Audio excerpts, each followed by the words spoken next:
Hello there and welcome back. My name is Elena. And I am Photios, and this is the Game Court. And today's video is all about the quarterly look back, where we look at the last 3 months of our play, July, August and September of 24 and September, yes. And we discuss with you, we present to you the new to us games we played in a format of mini reviews. Yeah, it would be super nice to discuss with them, but these people don't really answer very much unless you want to comment in the comments. Yes. Exactly. Leave us comments down. Right below. Exactly. Tell us what you played the last 3 months. Right there. But now it's our turn to tell you what we played the last 3 months. And then maybe you tell us what you like the most in the last 3 months that you have played.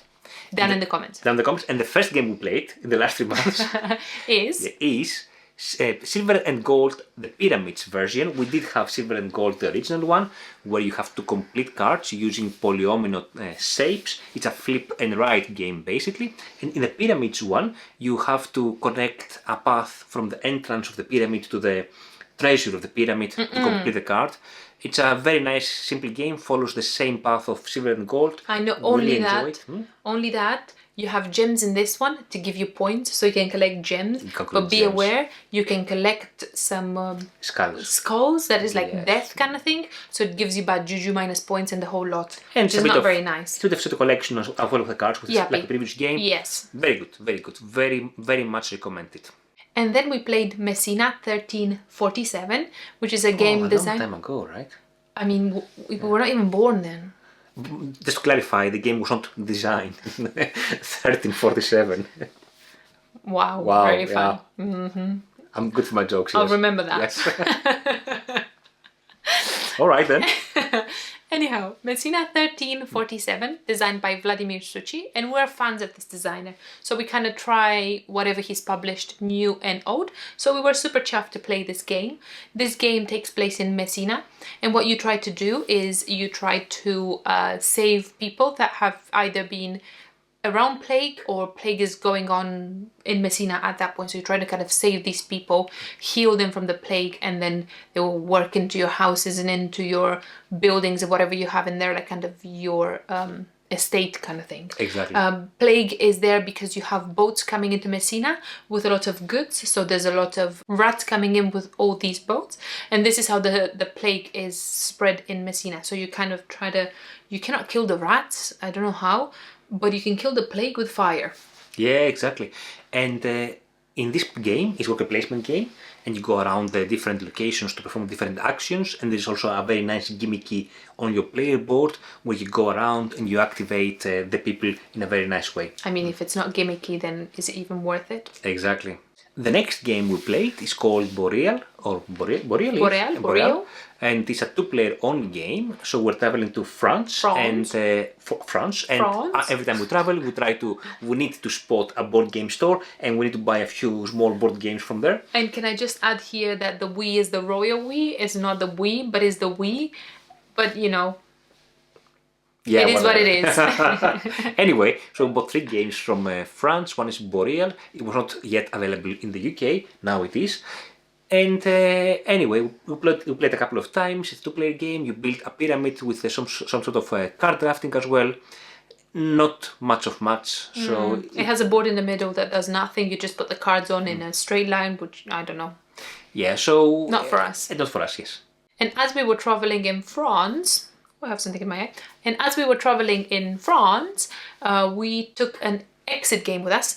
We played our first exit game a little while ago, and it was a gift from a couple friend that we have. They played it and then they said, oh, give this a try.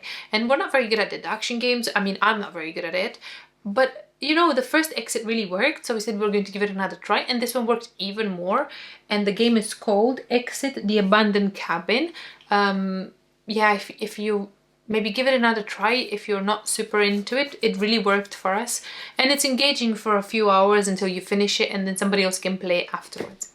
There is a follow-up of this game. It's called Exit, the Return to the Abandoned Cabin. I'm really looking forward to that. Yeah, me too. I want us to be, this to be our next Exit kind of game. We just need a holiday. Exactly. Another holiday? Yeah, another holiday. And yeah, deduction games was not our forte before 2024. Lately though, we really like them. And we play a lot of Unlock these days as well. The next game is another purchase from France. France. Two Is out that of number three. two? Number two. It's called Antinomy, and it's a small 18-card game. It is originally from the Baton Sai collection, but this is the French edition, I think published by Matadog, I want to say. And in this game, it's a two-player only game, yeah, where we are wizards that we travel through time, and basically we try to have the best set of cards in our hand by exchanging cards from And our that gives you hand. gems. Every Exactly. set collection, if you win, you get a gem. Whoever has the most gems wins. Done. Your cards come in numbers and colors, and they have different icons on them, would say like drawings of some sort. And you have to either, you know, some of these will give you opportunities to go travel into the future. Some of them will give you the opportunity to travel into the past. This is the only way you can travel backwards and forwards.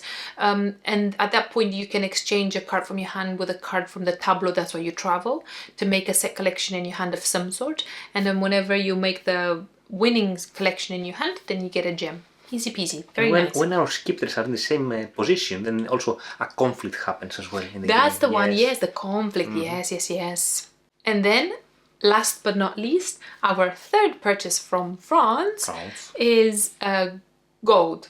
Gold comes in the little, what's the collection called? The little metal boxes. I think it's from Game Factory, I want to say. Game Factory collection. So it was super little, and you know, it was there, so we said we've never tried it, so we gave that a try. I mean, if it's here in the pocket directly, right? Right? Yes. I mean, like, you can sit on it. It might be a bit painful, but you know, you don't break it, put it that way.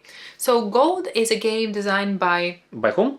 By the Doctor, Rainer Knizia. And it's a very simple game where you have some cards in this version. They're, I don't know when the other version, whether they're the same. They are all rounded cards. You flip them all face down, and you have to pair. So you have your miners, you have gold in the game, you have some TNT as well. And you can defeat either miners by having the bigger number on your card compared to your opponent, or you can get gold by having the bigger number on your miners card compared to the gold that you collect. Or you pair it with TNT and then you die. Everything explodes. Explodes, yes. everything. Exactly. Technically, you flip two cards one at a time, and you either resolve what it is, or if you cannot resolve it, then you flip them back on, and you just have to remember where the big cards are. Memory game. Like the children, exactly. Isn't it? And if I flip gold and also I flip Elena's miner that can collect that gold, so that gold goes to Elena, not to me. The next game we played is called Airlines Europe, and this is a game designed by Alan Moon, the designer of Ticket to Ride. Makes sense. Makes sense. And in this game you create networks of airlines in Europe, and you collect stocks, and the stocks give you a lot of points in particular periods of the game. And basically this is what you try to do. You try to maximize and optimize your stock portfolio and play them optimally, while also enhancing the respective companies by putting the airplanes out and enhancing the routes around Europe to collect points. Kind of simple, but quite satisfying. It reminds me a lot of Mini Express, another game with networking and stock market. And it has nice planes. It has nice planes, yes. Next game that we have played, it's actually a review game, and the name is El Burro en la Granja Game. El Burro en la Granja Game. Hey, there you go.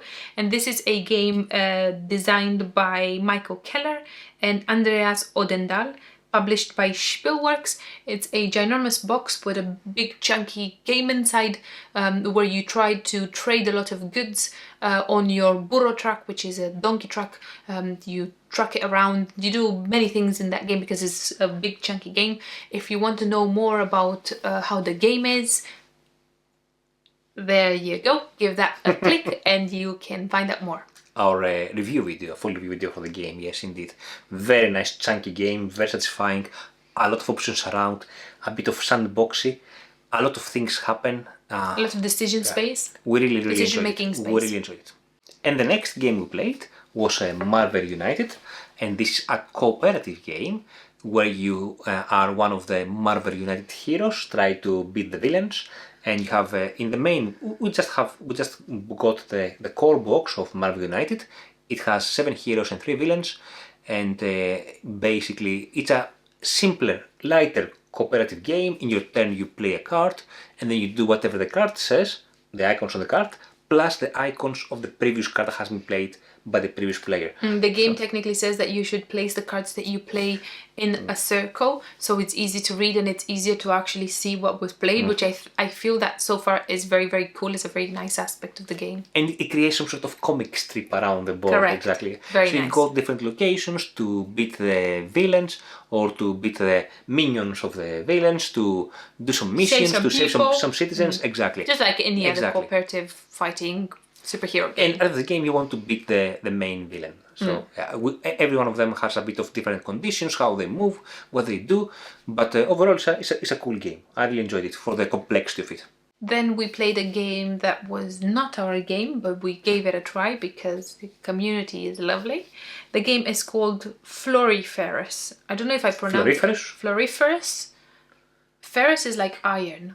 Okay. So I'm not sure whether I pronounce it correct. Anyhow, this game is a 1 to 4 player game where you technically play some cards they're in a column. Whomever takes the card at the top has a priority to take from the next column. They go this way. So the first person that takes from the top has the priority to take the next card. The more you go towards the bottom, the least you have priority, and you just make set collections of whatever you collect.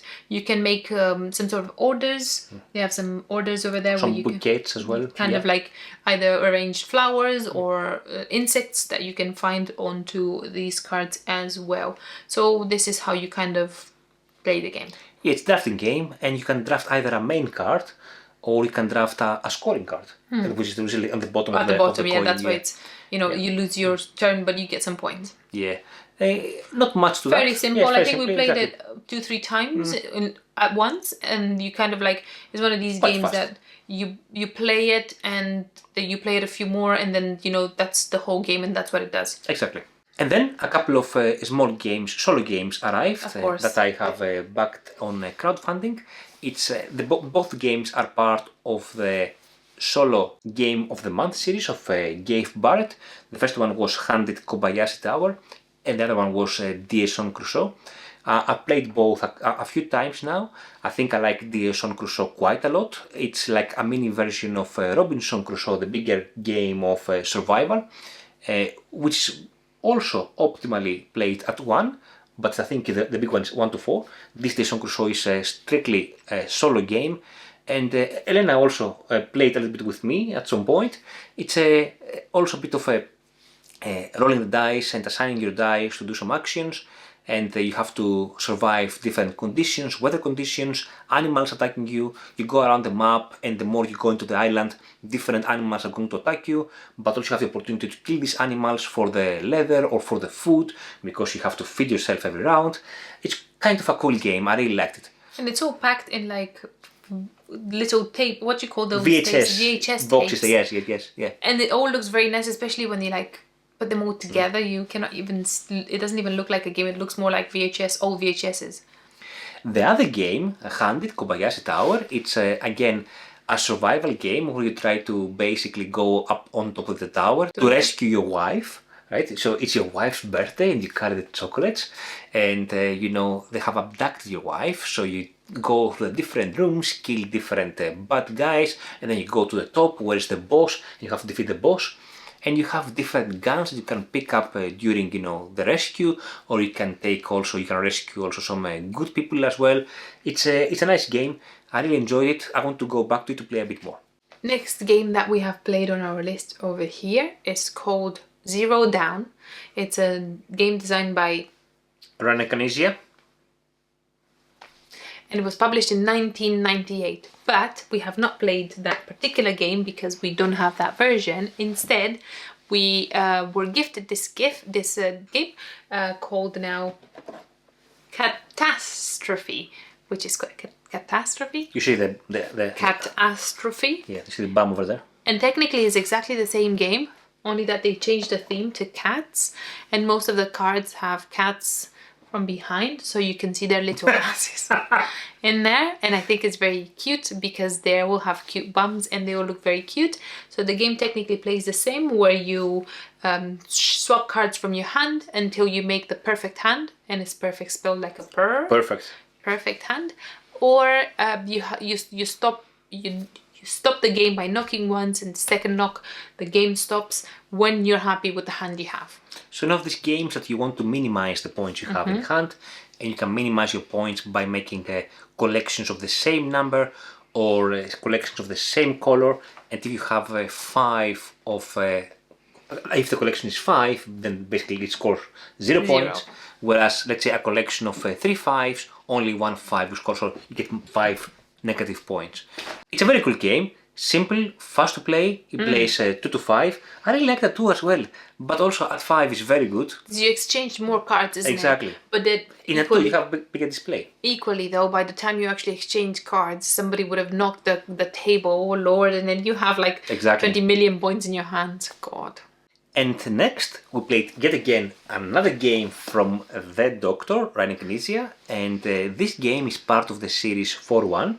We have previously discussed in this channel the game called 4-1 Galactics. This is called 4-1 Kniffel, and it's a solo-only game, as the 4-1 suggests. Yeah. But usually, you know, with Elena, we play these games by alternating turns, alternating rounds, which is very cool. Yes, I like that. Exactly, and this 4-1 Kniffel is like, how can I say this? It's a very nice, very deluxeified version of Yahtzee. Exactly. It's just Yahtzee. But you have different scoring conditions and different things happening around, and you have, I don't know how many levels in the rulebook, so it's some sort of, it starts simple and then it starts including stuff, conditions to win and the constraints to win, and it's kind of fun. I really like it. I don't like it as much as 4-1 Galactics, but I think it's a nice addition to this 4-1 series. And then we finally played the game that we actually wanted to play called Age of Civilization. We ended up playing the games the other way around. So we played Age of Galaxy beforehand, and then we liked it, and then we played Age of Civilization. And this is a very, very teeny tiny box. It's all super packed with game, and technically you develop your civilization. You have a row of actions in the middle, and you have like a marker kind of thing, like a board marker, and this marker moves and it only holds 3 or 4 cards that you could do the actions of, and then it slides one card over, and one card over, and one card over. So the actions towards the beginning will not be available to you unless they are repeat throughout. So you can do these things. You can build some wonders throughout. There is a research track in there that you can go up and you can get some nice stuff for yourself, or some obviously points towards the end. But overall though, it's a very nice game. It took me a little while to understand it, and then it clicked. Ooh, like that. It clicked, yes. And it's a super, I really like, I like it even more than I like the Age of Galaxy. Like, I like it so much more. I have to say that the first time we played it, we played by the rulebook, so the game to our liking was a bit short. So the next time we played it, we house ruled a little bit, and basically what we did, as Elena described how this moves, we did this going through the row of actions twice. So basically we doubled the length of the game, and we also make other changes that can take up to 5 or 6 wonders and so on, or civilizations and so on and so forth. Basically we doubled the duration of the game because we really like it and we want to build more of it. Exactly. Yeah, I think, and it worked very well towards the end, because you know, sometimes when you add some extra time and extra rounds and cards in a game, it just makes it very samey and you don't really gain much. But here I think it was quite a positive change. And the next game I played, you didn't play that one, it's called Conservas. It's a game published by Salt and Pepper, and it's a solo-only game, and it's a back building game where in your back you have different tokens that represent fish or just water, and in what you do in this game, you have your boats and you try to go fishing to collect different fish and then to sell them in the market in cans basically. And your objective of the game is not only to maximize your money and to have you have a particular money threshold to win the game, but also to leave the sea with not having, let's say, collected or fished out all the fishes. So it has a monetary objective, but also a sustainability objective to win each scenario. Oh, I remember you played it next to me, you lost. Exactly. I think I played 3 times, I lost all 3 times, so the game comes with different scenarios. I'm still in January. And yeah, the thing is that I really want to play this game again, but I feel this last period, when I say period, I mean the last year or so, I have backed a bit too many solo games, so I don't have enough time to play all of them. I wish I had more. And then I was looking through our collection. I think we were deciding what to play on that day. And we played a game that we have bought at UKG, I think. So a little while back. And it's a very small game and it was on offer as well. We paid like £5 on it. Like, what a bargain, right? The game is called Food Truck. And it's about this big. It's a very teeny tiny game with cards only. And very nice art, I would say. Very nice art. You know, you have, every player has a food truck and you have some different abilities on that turn that you could do. So you flip an ability per round, and that can help you. You can implement it at any point. So the idea is you have some cards in your hand and you program them. So you look at how you want to arrange them in your hand. Exactly. You place them, you put them face down, and then you flip one card at a time. The idea of the game is that you cannot have the same card as any of your opponents. You can't have the same food. The same food. Yes, exactly. So as you open cards, let's say burgers or fries, or they have all sorts of pizza and whatnot, sushi. So as you open them, they should not be the same as your opponent. As soon as you've used your power and you have no other way of swapping the card you have in your hand, then you lose the game. You lose the round. They lose the round, and you get a token. You get a token when you win or whatever. I just find that, like, it was so random. Yeah, it was a bit random. And, like, there is no way of knowing, you know, if you have a collection, it's fine. You can put multiple of the same burgers, let's say. But I just found it a bit like, you know, like, come on. Like, you know, how would I know that my opponent will get spaghetti? Oh, God. It was an awful game. I hated it. And we played it many times and it's just not working at all. Yeah, it's just a wild guess and nothing else. If you're looking for a small card-based programming game, I think Super Colt Express or Colt Super Express, however it's called. Oh, that is so much better, isn't it? Exactly. It's so much better. With the programming. Exactly. And like in Super Colt Express, if you, for example, you shoot and you miss, you just miss and that's what it is. Or you like shoot and then somebody else, for whatever reason, because they programmed it that way, jumps in front of that beforehand, you just kill somebody else by mistake. Like, or you fall off the train if, you know, you cannot go further back. It's just, I think it's so much more engaging than this game. Yeah, it is a shame because it looks so retro and so nice. Right? Yes, I was expecting a bit more, to be a bit more fun. We played at 3 and 4, but no, yeah. It was awful. It was not for us. And the next game is yet again from Ryan Canisia, the doctor, yes, and it's called Cascadero. This is one of his newest games. I think it was published this year. It was a Kickstarter at some point, and the artwork is amazing by Ian O'Toole. So this is a sort of networking game that you also have some influence on different tracks. Can I just double check? It's Cascadero, not Cascadito. Yeah, there are two games. There's the Cascadero, which is the one we played, and it's the bigger version. The Cascadito is the roll and write version of it. Yes. How did they release that at the same time? This is like silly and funny. So basically, on your turn, what you do, you place a person on the map, which is basically a person, a dude on a horse. And if you connect to a new city, then you get some more influence in that city. That's the gist of it. The color, technically. Exactly. There are 4 colors, 5 colors? 5 colors. 4 of the players plus one, the education, the white one, exactly. That's the gist of it. Like it's like a cube rail game, like how you expand your network with cubes, but here you do it with your horses. We played a few times. In fact, we even went to a Ryan Canisia-thon, organized by our friend Mark, and we played several Ryan Canisia games over there, and some others are coming up to discuss today. Hence all these beautiful games. Exactly. But I don't think Cascadero was very much for us either. I think this particular quarter we had a few games that were not for us that we played. Yeah. I mean, I could see how you would enjoy the strategy behind it, but I don't think personally I am the person to build a strategy like that. And then just to add up to our exit list, we played Unlock and we played a few scenarios. We don't discriminate. I mean, they're different, but we like both equally. And we've had the app on our tablet for quite a while now. And it's very easy to, particularly when at home. I feel like Unlock doesn't play as well outside when you travel and stuff like Exit does. But when you're at home, I think it's very good. So we played Sherlock Holmes, and we played Around the world in 80 minutes, 80 days. Whatever, yeah. And yeah, they worked for us. They were very nice, nice. and engaging. You get 3 scenarios in a box. Yeah, my nephew was also along with us, and we played with him as well. He really enjoyed them as well. Yeah, it's very engaging, particularly when you have people of different groups and different ages. And different capacities as well, different skills. Because everybody sees different things. It's surprising how many things you miss and other people see, and vice versa, isn't it? Yeah, very nice. And sticking with Knisiathon, as I mentioned earlier, we played a game there that I have played before, but Elena hasn't yet. Not. The game is called Babylonia. It's a 2 to 4 player game, and it reminds me a lot of a game called Caesar, Seize the Rome in 20 minutes.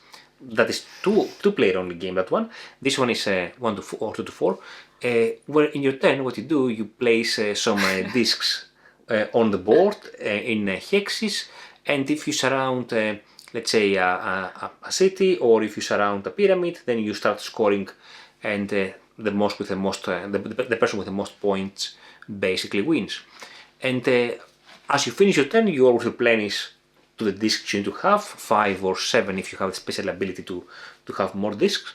Super simple game. The scoring is a bit tedious. I mean, not tedious to remember, but how everything scores basically. But simply in how you play it, I really much like the game, I have to say, and I'm very good at it, but Elena didn't like it. It's just I mean, like, you can speak for yourself. It's very similar. Now that you mention, I think I do now understand why I didn't like it. I think it's very similar to Caesar, but for more than 2 players. Yes, it is. And everybody was like, "Wow, Babylonia! How did you think of it? How was the game?" Oh no, it doesn't. It doesn't work for my mind at all. And I see there's so many people around me that like Caesars or they like Babylonia. Not Caesar salad, right? Caesar salad. Yes, I like Caesar salad, but not Caesar the game. Yeah. So it might be just me that doesn't work with my mind.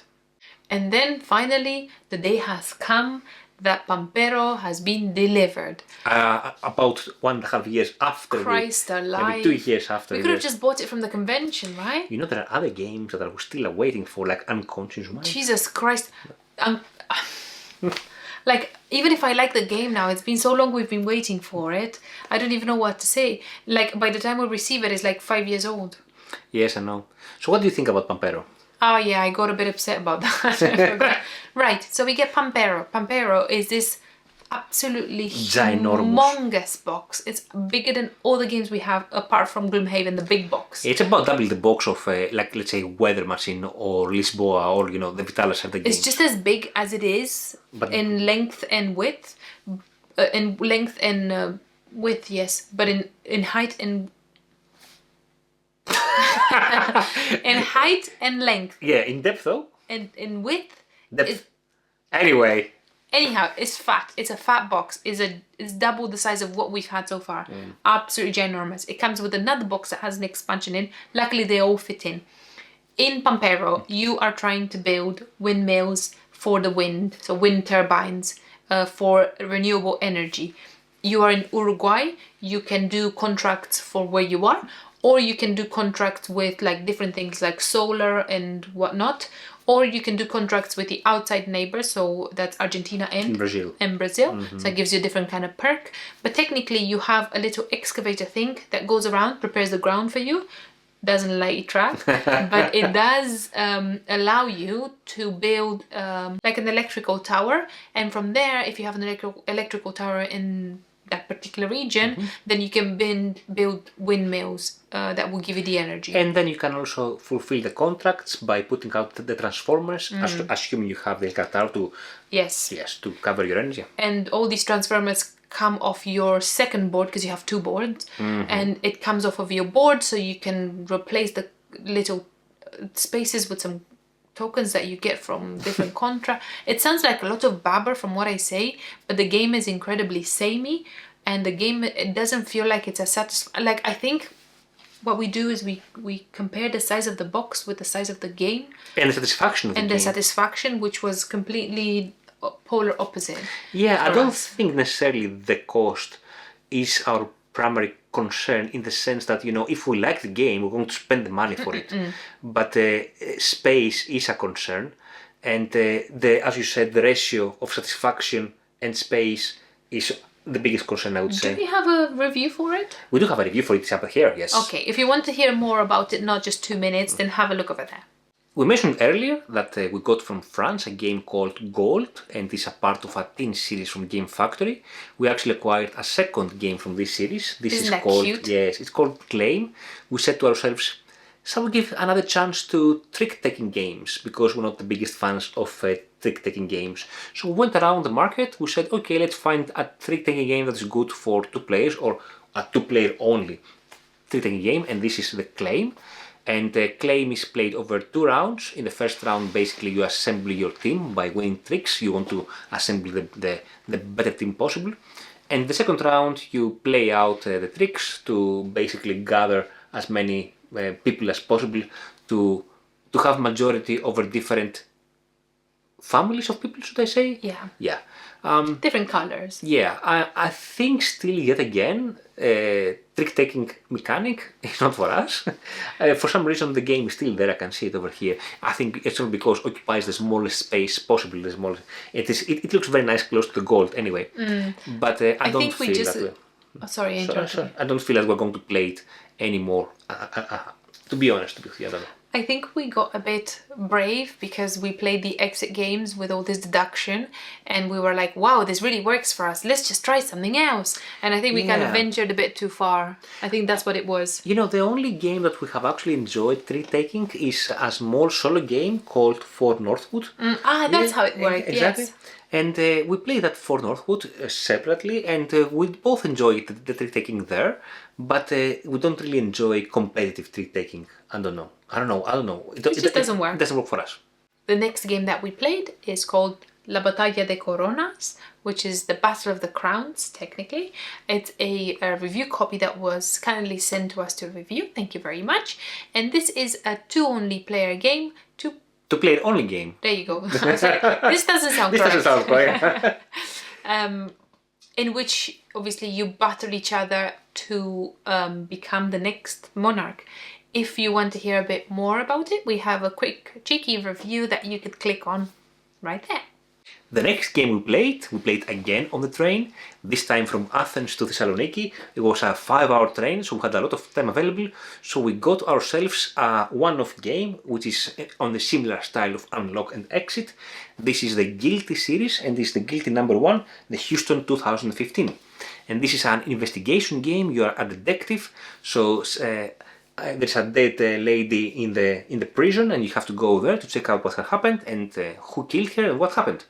And basically you investigate different materials and you interview different suspects and different people around the prison. And it's a very nice engaging game. It's not so much of solving small puzzles, but it's more solving the bigger puzzle and figuring out what has happened actually. Yeah, I think this one has a very, if you've ever watched Orange is the New Black, it has a very similar theme. Yeah. Even the characters look very much alike. Yeah, indeed. Like they look in the series, and it's a lot of like there's a lot of reading and stories, and it's more like deducting from what the stories give you rather than actually solving a puzzle or looking into the little details kind of thing. And there is a small timer in the game based on cards, and you know that let's say 10 a.m. in the next morning you have to have the press conference, but you don't know for sure what kind of questions are going to be asked to you, so you try to get prepared for this press conference to the degree possible. And as we were in Thessaloniki, because this is a city that we have not visited together beforehand, we had to go to the board game store. There you go. Yes. So we managed to go to a board game store that they have there, which is not the biggest, but they had some games that we have not seen before. So the next game that we have played and we have bought from there is called Lost Cities. Is it called Lost Cities? Yes. Lost Cities. That's Duel. The Duel. The original Lost Cities, basically. Technically, the original Lost City, published by Cosmos and designed by the Doctor. Honestly, like we only have another 555 games to play. It feels like in this month half of the games I played is from him, right? That's what it feels. Is this only two-player game? It's only two-player game. We bought it because that's exactly why we bought it, because it was a two-player game and the box is not super big. So what you do in this game, you have a board, which I don't know if it's necessarily there anyhow. You have a board in there, you get a bunch of cards in your hand, you have different colors with numbers. Every color comes with numbers from 1 to 10, and you have some multipliers, I would say. 3 multiplier cards for every color. And you have to make the handshakes, right? The handshakes are the multipliers, aren't they? And you have to make sets of colors. The gist of it is every column that you have cards in at the end of the game is automatically minus 20 points. And then you just have to add up from there, from the lowest card to the biggest card. You can only put them in ascending order. Yeah, a sequence, yeah. A sequence. You cannot like put a random 5 in between a 7 and a 9, for example. And you have to make sure that you have at least a 20, and whatever is over that, let's say you have 23, and you have one multiplier that will give you 23 times, 3 points times 2. Another multiplier will give you yet another one, so it will be 3 points times 3, and that will be what you score. So the 20 points automatically deduct from your game, which is quite punishing. So you can score quite a lot.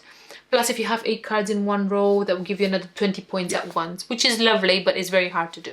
It's quite a cool game. I really like it. I wish there was a very small format of the game, because everything is, the box is big, the cards are big. The cards are like tarot cards, aren't they? Exactly. The board is not necessary. So I wish this game was existing in a very small format with mini Euro cards. I would definitely buy that version, yes, 100%. I don't know why it's so big. It makes no sense. And the second game we bought from the same game store is called Tutto. And Tutto is an implementation of an older game called Fill or Bust. It's basically rolling dice and pushing your luck. We really enjoy this game. I really enjoy this game a lot. You have 5 dice. 5 dice? No, you have 6 dice. 6 dice you have. I don't know, a bunch of dice. You have a bunch of dice. And every time you roll, you have to keep some dice behind that are scoring dice.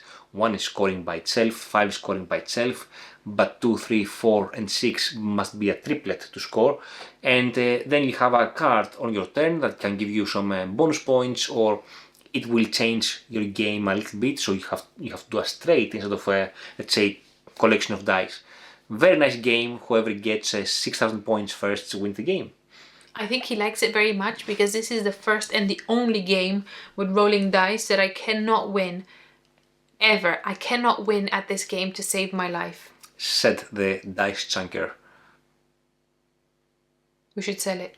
No, we're not selling it. It's an amazing game. And as we were traveling from Thessaloniki to Halkidiki, we went on holiday a little bit to get a bit of tan for the horrible weather and winter in the UK, we decided to play some Ganz schön clever, which is that's pretty clever. And there are many versions of them, and we finally played them all. Did we play them all? Yeah, we played them all. We finally played them all. We have been masters of the first version. We love the first version. The first version is amazing. But then we said, let's try them all. Let's at some point compare all of them for you guys. So we played eventually the Twice as Clever, the Clever Cubed, and Clever Forever. And I think in no particular order, let me see, I couldn't tell you which one is which.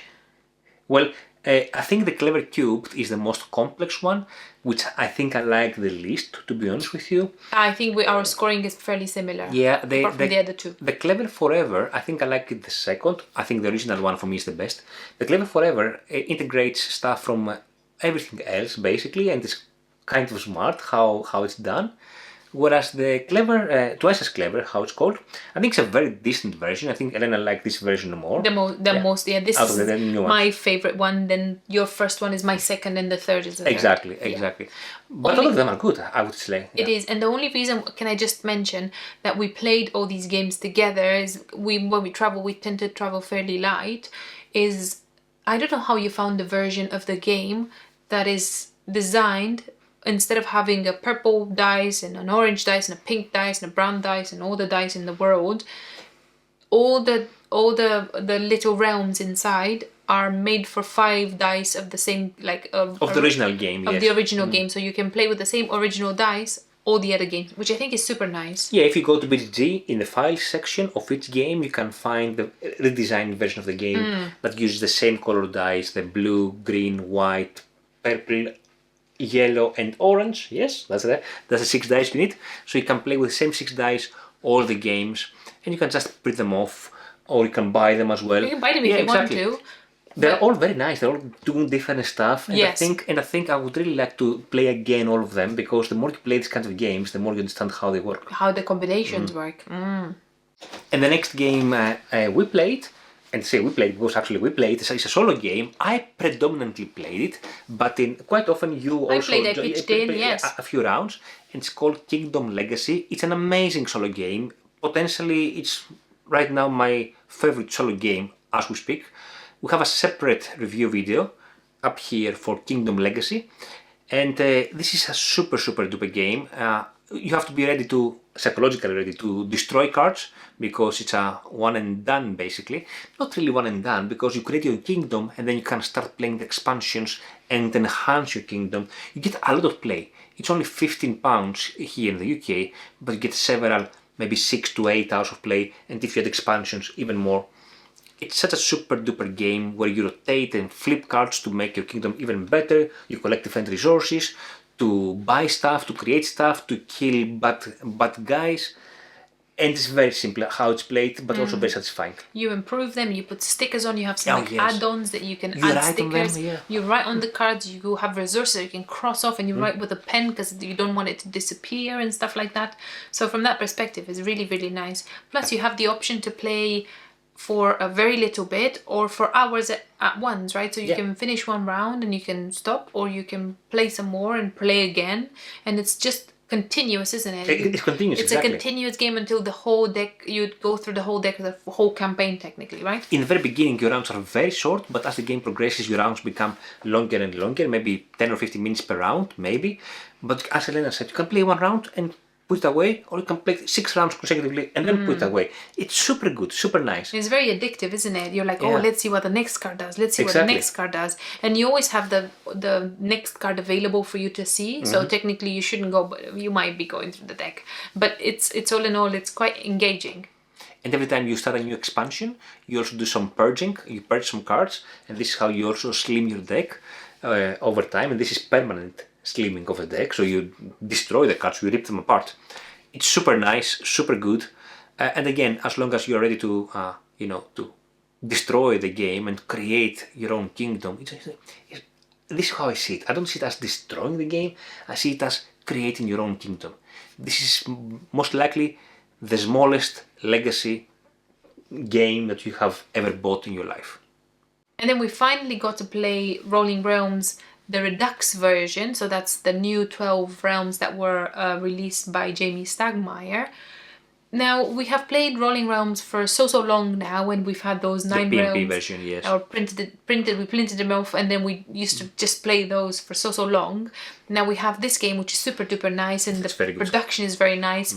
And most of the realms in there are actually linked or very similar to games that you play in real life. So something like Rock, Paper, Scissors or Poker. Or Legacy of You. Legacy of You or Meadow, Flamecraft. They have so many different versions in there, and they're so very nice. And you can choose to play how many you want. Technically, it tells you should play 3 rounds. So 3 realms plus times 3, that's 9 realms in total. We played 4 because why not? Won't play all of the realms. Why not, yes, right? Why not? So that's that. You have a lot of expansions that you could get. Expansion as in more realms or promo realms. You can add the standard realms into your box, and the box can keep all of those. All in all, though, very good. And the last game we played this quarter is Yokohama. Yokohama is an older game. It's published originally in 2016, 8 years ago, but was out of print for a while, so we didn't have the chance to get it. But now the new version appears. Actually, we have it here. Yokohama, published by Synapses, and this is a super cool game where you put your helpers around, and then you have to create a network across different locations, which are placed in sort of a pyramid, and then you have to go around, and then wherever you go, you activate the location, and you activate it with a power as many basically wooden pieces you have in that location, and then you can build in that location to improve it for further on down the line. Or you can collect resources, you can collect coins, you can fulfill orders, you can buy technology cards to make your actions super duper and win the game like Elena did.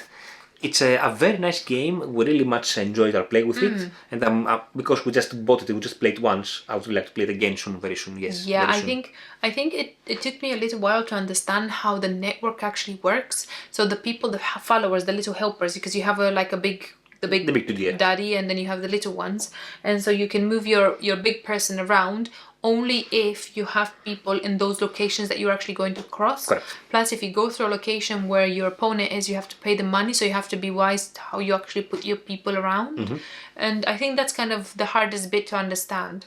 Overall, it's a very good game though, with nice components. Actually, we bought the deluxe resource pack. Why not? Which fits in the game, in the box of the game. But anyway, metal coins and nice printed wooden components instead of the cardboard resources. Overall, it's a very nice game, and I really want to go back to it. Yes. We should. Yes, we should. Yes. Now, that being said, this was the very, very, very lengthy video for today. This was our quarterly look back. I hope you enjoyed it. And thank you so much for watching. See you later. Bye.